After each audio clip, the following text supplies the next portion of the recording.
যথাযোগ্য মর্যাদা ও উৎসবমুখর পরিবেশে খুলনায় আজ মঙ্গলবার মহান বিজয় দিবস ২০২২ উদযাপিত হয়েছে। প্রত্যুষে বয়রাস্থ খুলনা মেট্রোপলিটন পুলিশ লাইনে ৩১ বার তোপধ্বনির মাধ্যমে দিবসটির সূচনা হয়।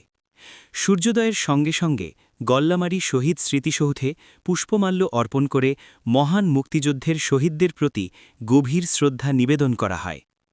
শহীদ স্মৃতিসৌধে শ্রদ্ধা জানান বিভাগীয় কমিশনার মুখতার আহমেদ, কেসিসির প্রশাসক range DIG Rezaul Haque, police commissioner Mohammad Zahidul Hasan, জেলা প্রশাসক ম জামশেদ খন্দকার সহ মুক্তিযোদ্ধা, সরকারি বেসরকারি দপ্তর, রাজনৈতিক দল ও সামাজিক সংগঠনের প্রতিনিধিরা। একই সঙ্গে সরকারি ও বেসরকারি প্রতিষ্ঠানে জাতীয় পতাকা উত্তোলন এবং নগরীর প্রধান সড়কসমূহ সাজানো হয় জাতীয় পতাকায়।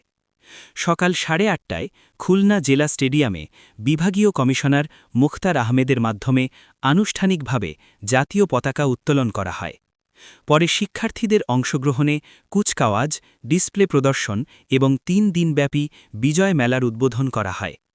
দিবসটি উপলক্ষে জেলা শিল্পকলা একাডেমিতে বীর মুক্তিযোদ্ধা ও শহীদ পরিবারের সম্মানে সংবর্ধনা অনুষ্ঠিত হয়।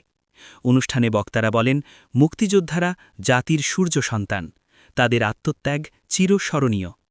এছাড়া নগরীর বিভিন্ন স্থানে মুক্তিযুদ্ধভিত্তিক আলোকচিত্র প্রদর্শনী, আলোচনা সভা, সাংস্কৃতিক অনুষ্ঠান, খেলাধুলা ও প্রীতি ফুটবল ম্যাচ অনুষ্ঠিত হয়।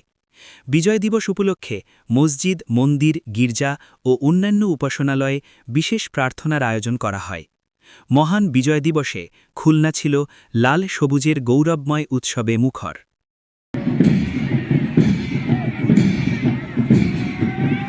১৯৭১ সালের ১৬ ডিসেম্বর বাঙালি জাতি দীর্ঘ ৯ মাসের রক্তক্ষয়ী